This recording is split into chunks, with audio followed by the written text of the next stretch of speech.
Evet dostlar, azdan az çoktan çok kanalına hoş geldiniz. Bugün sizlerle sarımsak hasadı yapacağız. Sarımsak hasadımızı yaparken nelere dikkat ediyoruz, neler yapmamız gerekiyor, neleri bilmemiz gerekiyor. Bunların en detaylı ve en anlaşılır videosunu inşallah sizlere yapmaya çalışacağız.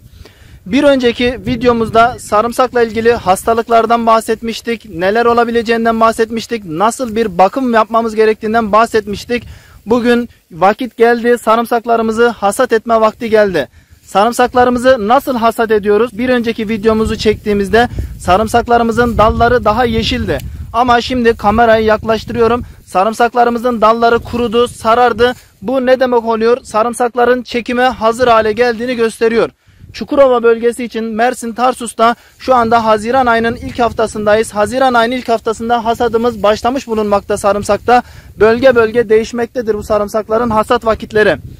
Burada nelere dikkat etmemiz gerekiyor sarımsağımızı hasat ederken? Burada ilk olarak sarımsağımızı çekerken dalıyla beraber kopartmamız gerekiyor. Yani sadece kellesini kopartmayacağız, sapıyla beraber kopartmamız, dalıyla beraber kopartmamız gerekiyor. Niçin bu önem arz ediyor? Çünkü sarımsaklarımızı kurutmak için böyle bir örgü gibi öreceğiz sarımsaklarımızı. Sarımsaklarımızı öreceğimiz için bu sapının, bu dalının kesinlikle başıyla beraber sökülmesi gerekiyor. O yüzden sarımsakları dalının üst kısmından değil, köküne yakın noktadan elimizle beraber çekmemiz gerekiyor. Onun uygulamalı anlatımını inşallah ilerleyen dakikalarda göstereceğiz. Bunun dışında bilinmesi gereken en elzem konu ne diyecek olursanız, bunun dışında bilinmesi gereken en elzem konu sarımsakların hasat vakti. Hasat vakti nedir? Bundan sonraki videomuzda inşallah bundan sonra olur veya bundan önce duruma göre ayarlamasını yapacağım. Aylar eski aylara göre işlem yapılıyor. Eski aylar nedir? Kameri aylar. Bu eski aylarımız neler? Recep-i Şerif ayı, Şaban-ı Şerif ayı, Ramazan-ı Şerif ayı ve şu anda Şevval ayındayız. Şimdi Şevval ayının içerisindeyiz. Peki buradaki aylar bizim şu anki günümüzde bulunduğumuz takvim günüyle aynı gitmiyor. Yani bugün normalde 29 Mayıs Cumartesi 2021. Ama Şevval ayının kaçı diyecek olursanız 17 Şevval ayındayız. Yani bugün Şevval ayının 17. gününe tekabül ediyor. Şimdi burada bunun hesabını nasıl yapıyoruz?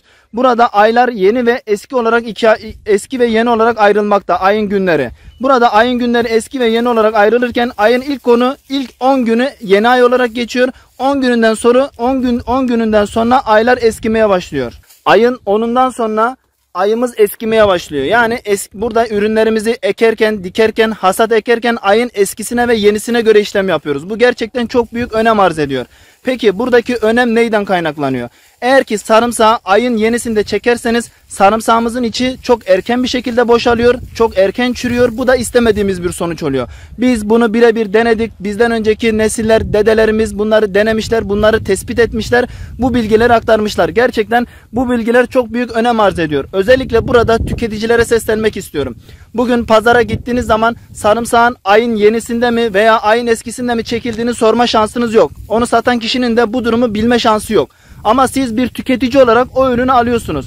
O üründe sarımsağın içi erken boşaldığı zaman büyük ihtimalle ayın yenisinde çekilmiş olabilir. Tabi bu bir tek başına etken midir? Tek başına bir etken değildir. Bunun dışında birçok etken var. Bunlar neler? Sarımsağın cinsinden kaynaklanabilir, tohumundan kaynaklanabilir, birçok etken var. Ama bu %51 oranında etkileyebilecek en büyük etkenlerden bir tanesi.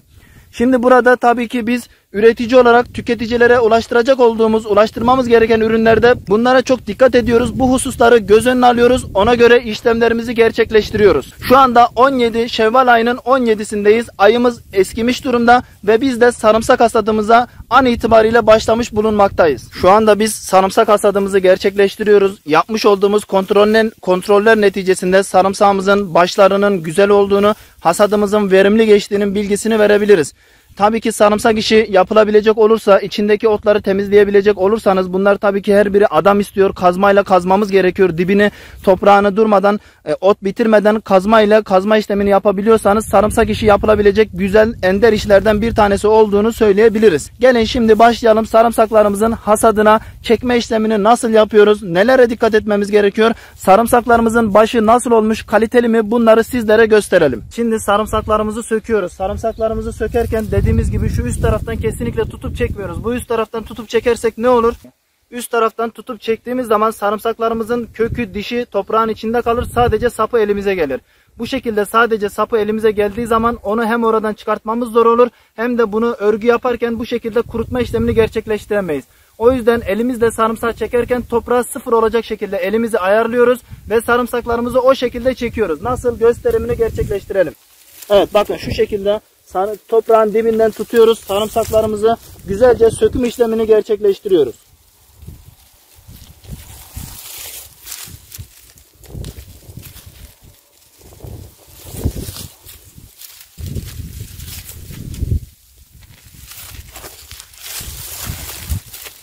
Sağ elimizle çekiyoruz, sol elimizle biriktiriyoruz. Şu şekilde sizlere sarımsaklarımızın diş büyüklüğünü, boyutunu da göstermiş olalım. Gayet güzel büyüklükte sarımsaklarımız büyümüş, oluşmuş durumda.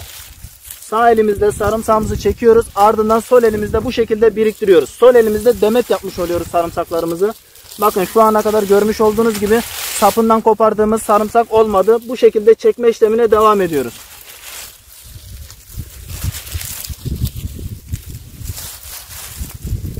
Sol elimizdeki sarımsaklarımız dolduğu zaman onlardan bir demet oluşturmuş oluyoruz ve tarlamızın üzerine şu şekilde bırakıyoruz sarımsaklarımızı.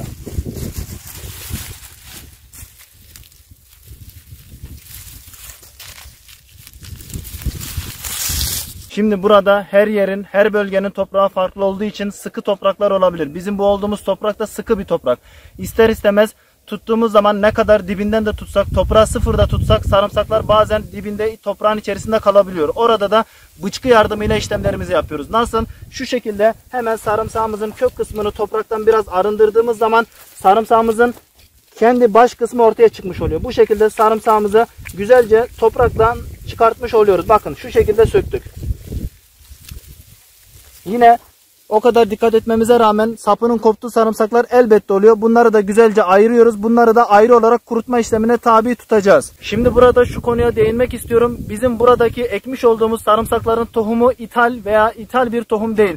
Atadan, dededen, öteden kalan kendi yerli tohumumuzdan ürettik. O yüzden bu sarımsağın rehası, o acımsılık tadı, o vermiş olduğu lezzet kesinlikle tartışmaya açık değil. Gayet güzel, kaliteli bir sarımsakla elde etmiş oluyoruz. Bu da tohumda sarımsağın kalitesini belirleyen en önemli etkenlerden bir tanesi de sarımsağın tohumudur. Burada tohumla ekerken buna da dikkat etmemiz gerekiyor. Şimdi sökme işlemlerimize devam ediyoruz. Bakın burada yine bir tane kaldı. Onu şu şekilde çıkarttık. Şuradaki sarımsağımızı güzelce söktük.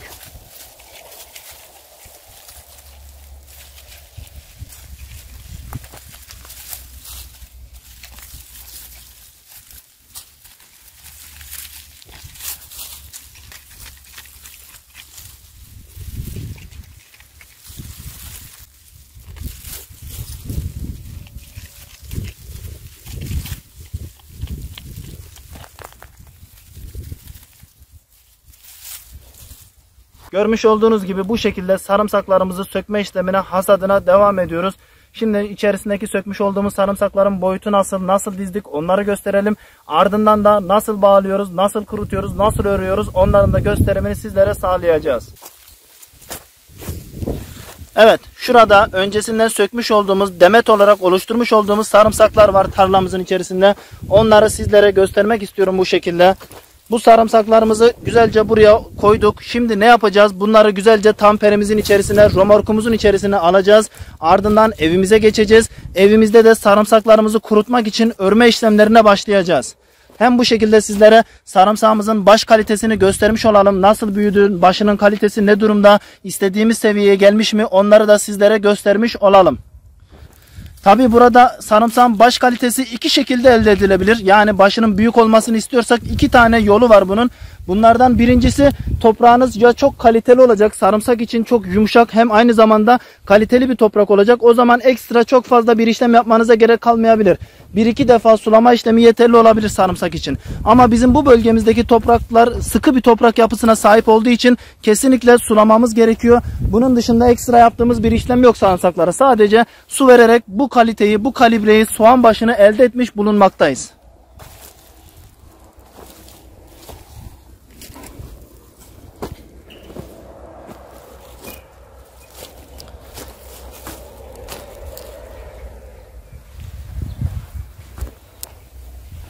sarımsaklarımızı tamperimize yükleme işlemini gerçekleştirdik. Görmüş olduğunuz gibi şu şekilde küçük bir tamperimiz doldu. Tabi bunun dolmasının sebebi saplarıyla beraber çıkarmamızdan ötürü. Saplarından dolayı belli bir fazlalık yapıyor, yoğunluk yapıyor. Bunlar kuruduğu zaman bunun yaklaşık %50'si %40'ı baş olarak kalacaktır bize inşallah. Şimdi sıra geldi sarımsaklarımızı örme işlemine. Nasıl örüyoruz? Nelere dikkat ediyoruz? Nasıl bir yol izliyoruz? Onun detaylı anlatımına başlıyoruz. Şimdi sarımsaklarımızı evimize getirdik. Köydeki evimize getirdik. Evin altına traktörümüzü indirdik.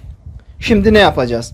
Şimdi sarımsaklarımızı güzelce tamperimizden, işlem yapacak olduğumuz sarımsaklarımızı güzelce tamperimizden indireceğiz. Şu şekilde yere minderlerimizi de yerleştirdik. Minderlerimizin üzerine oturup sarımsaklarımıza yapacak olduğumuz örme işlemini gerçekleştireceğiz. Normalde şimdiki bu yıllara kadar genel itibariyle örme yoluyla sarımsaklarımı kurutuyordum. Ama bu yıl işlerin daha kolay, daha güzel ilerlemesi için bu sefer örme yöntemini sizlerin de yapmak isterseniz diye videoda detaylı anlatımını gerçekleştireceğim. Ondan sonra normal saracağım. Yani nasıl saracağım? Buradaki sarımsakların dallarıyla beraber hepsini belli bir demet haline getirip o şekilde sarma işlemini gerçekleştirip o şekilde kurutma işlemini yapacağım inşallah. Şimdi burada bir noktaya, bir konuya değinmek istiyorum. Değinmek istediğim konu nedir? Şimdi insanlar, bunu tüketiciler olarak söyleyelim. Tüketiciler genel itibariyle sarımsakta şunu arıyorlar: sarımsağın dişi büyük olsun, ne kadar büyük olursa o kadar iyi olur gibi bir yanılgıya düşüyorlar. Şimdi sarımsağın iyiliği, kalitesi dişinin büyüklüğüyle ölçülmez, bu birincisi. Niçin dişinin büyüklüğüyle ölçülmez onu anlatayım sizlere. Bizim buradaki sarımsağımız ata tohumu, yıllardır ebeden, dededen, neneden bizlere ulaşmış olan tohum. Biz bu tohumla işlem yaptık. Bu sarımsağın aroması, lezzeti, ağzın içerisindeki yakıcılığı büyük dişli olan sarımsaklarla ölçülemez. Yani burada büyük sarımsakların büyük dişli olmuş olması sarımsağın iyi, kaliteli ve güzel olduğu manasına gelmez. Burada önemli olan sarımsağın kendi lezzeti, aroması, yakıcılığı, bir sarımsakta yer alması gereken tüm özellikleri barındırması önemli nokta. Bunun dışında sarımsağın dişi elbette büyük olursa soyması güzel olur, diğer özellikleri de güzel olur ama bu sadece tüketiciler açısından bir kıstas olmamalıdır. Bunu da burada değinmek istiyorum siz tüketicilere bilgi vermek adına. Yani bizim buradaki bazı sarımsaklarımız gördüğünüz gibi çok büyük, bazı sarımsaklarımız orta boyda, bazı sarımsaklarımız da çok küçük şu şekilde. Zaten bu çok küçükleri genelde üreticiler kendisi yer, orta ve büyük boyda olanları da satışını gerçekleştirir. Ondan yana bir sıkıntı yok ama burada siz tüketicilere sadece sarımsağın başının, tanesinin büyük olmasını kıstas olarak almamasını önerebilirim bu videomuzda. Şimdi sıra geldi sarımsaklarımızı tamperden indirip örme işlemine, kurutma için yapacak olduğumuz aşamalara. Sarımsaklarımızı tamperden indirdik. Şimdi sarımsağımızı nasıl örüyoruz? Buradan dikkat etmemiz gereken noktalar neler? Burada ilk olarak büyük sarımsakları ayrı dizeceğiz. Orta boy sarımsaklarımızı ayrı dizeceğiz. En küçük olan sarımsaklarımızı ayrı dizeceğiz. Bu ayırma işlemini bu aşamada halletmemiz gerekiyor. Sonrasında bir daha uğraşmamak için bunu burada halledeceğiz. Şimdi ilk olarak gözümüze en büyük gözüken sarımsaklarımızı alıyoruz. Mesela şurada bir tane şu sarımsağımız var. Bir tane daha sarımsak alıyoruz. Bir tane de şu. Şimdi ilk olarak 3 adet sarımsağımızı bu şekilde alıyoruz. Şöyle şeklini sizlere göstereyim tam olarak anlamanız için. Şu şekilde sarımsağımızı aldık. Şuralarını elimizde şöyle fazla olan dallarını da elimizde güzelce temizliyoruz. Temizledikten sonra bir tane daha sarımsak alıyoruz. O sarımsağımızı şu 3 tane başın yanına koyuyoruz şu şekilde. Şu şekilde sarımsağımızı buraya koyduktan sonra dalını şuradan çeviriyoruz. Bakın şu şekilde çevirdik. Aradan, şu sarımsağın arasından geçirdik. Ondan sonra şu dalını şu şekilde yaptığımız zaman buraya gelmiş oldu. Şimdi bu birinci hamlemiz oldu. Burada dikkat etmemiz gereken nokta sık olması gerekiyor. Sert yapmamız gerekiyor. Eğer ki gevşek yaparsanız güzel olmaz, kaliteli olmaz. Burada elinizin biraz sert olması gerekiyor. Buna dikkat edeceğiz. Şimdi tekrar gösteriyorum.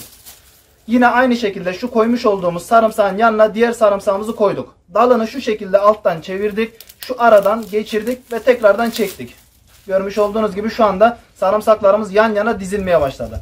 Şimdi hızlı yapıyorum. Tekrardan bu sefer anlatma aşamasını bitirdim. Hızlı yapıyorum. Şuraya koydum. Hemen yan taraftan geçirdik. Aradan geçirdik. Yine aynı şekilde hemen koyduk şuradan. Yan taraftan geçirdik. Devam ediyoruz. Dediğim gibi burada hem bunu yapacağız. Hem gözümüze büyük gözükenleri alacağız. Orta boyları ayrı alacağız. Küçük boyları ayrı alacağız. Bu şekilde aynen devam ediyoruz.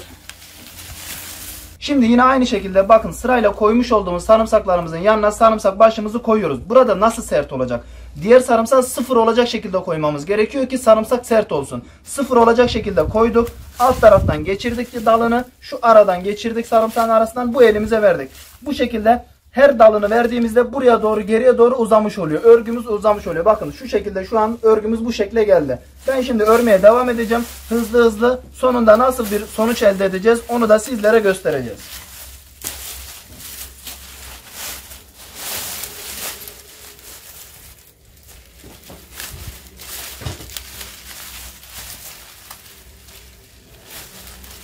Burada dikkat etmemiz gereken bir diğer nokta, bu işi yaparken elinizde mutlaka eldiven bulunsun. Niçin eldiven bulunsun? Sarımsağın dalları çok küçük olup elinize batabiliyor. Bu da istemediğiniz, canınızı acıtabilir. O yüzden eldiven olursa dallarını çekerken sarımsağın dallarındaki o kıymıklar elinize batmamış olur.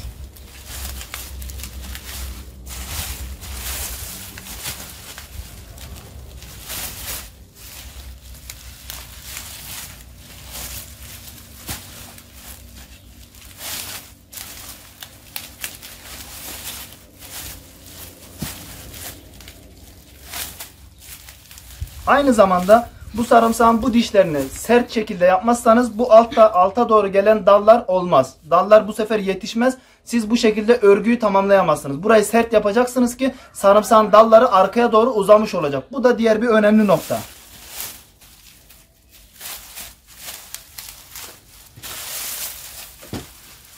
Burada el alışkanlığına göre, sarımsak yapmanıza göre hareketiniz, hızınız değişiklik gösterebilir. Ben yaklaşık bu sarımsağı 3 yıldır bu şekilde örüyorum. Yapa yapa eliniz alışıyor. Başta biraz zor gelebilir. Mantığını anladığınız zaman iş yürüyor.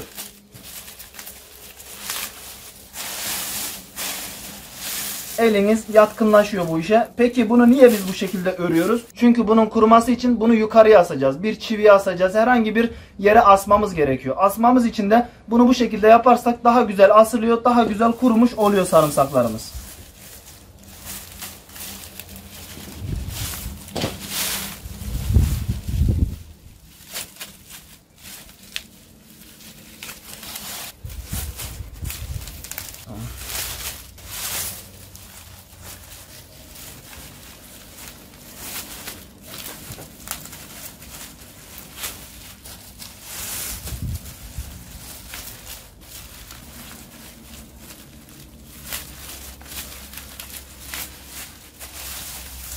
Birinci örgümüzün işi bitti. Bu şekilde örgümüzün işi bittikten sonra şu dalların toplu olduğu yeri iple bağlıyoruz. Güzelce ipimizle burayı bağlıyoruz şimdi. Şuradan güzelce ilk bağlama yerimizi bağladık. Ardından ilk örmeye başlamış olduğumuz yerden bağlayacağız. Bu şekilde bir sıfır yapmış olacağız. Bir örgü işlemini tamamlamış olacağız.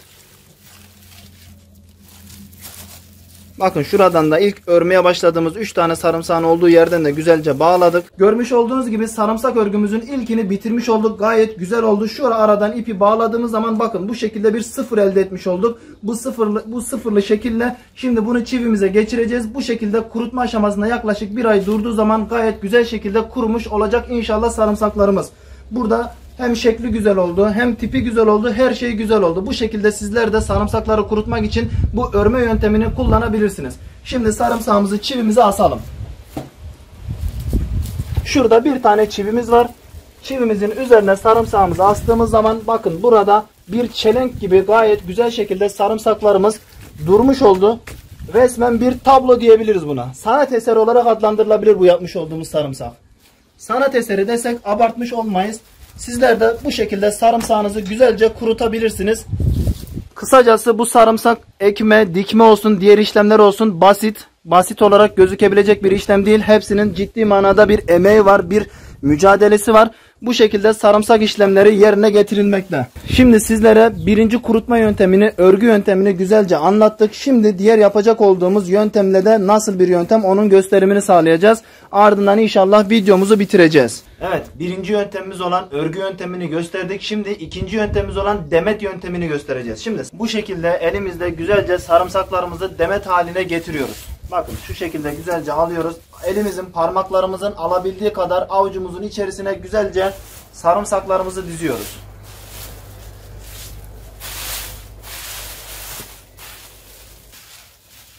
Parmaklarımızın alabilecek olduğu kadar sarımsaklarımızı güzelce dizdikten sonra şu elimizle tutmuş olduğumuz bölgeden, şuradan güzelce sarımsaklarımızı ip yardımıyla bağlama işlemini gerçekleştiriyoruz. Evet, bakın şurada görmüş olduğunuz gibi sarımsaklarımızı güzelce bağlama noktasından bağlama işlemini gerçekleştirdik. Burada çivi asmak veya herhangi bir yere asmak için şöyle bir halkalı şekilde bağlama metodu uyguluyoruz. Bu metotla birlikte şu şekilde sarımsaklarımızı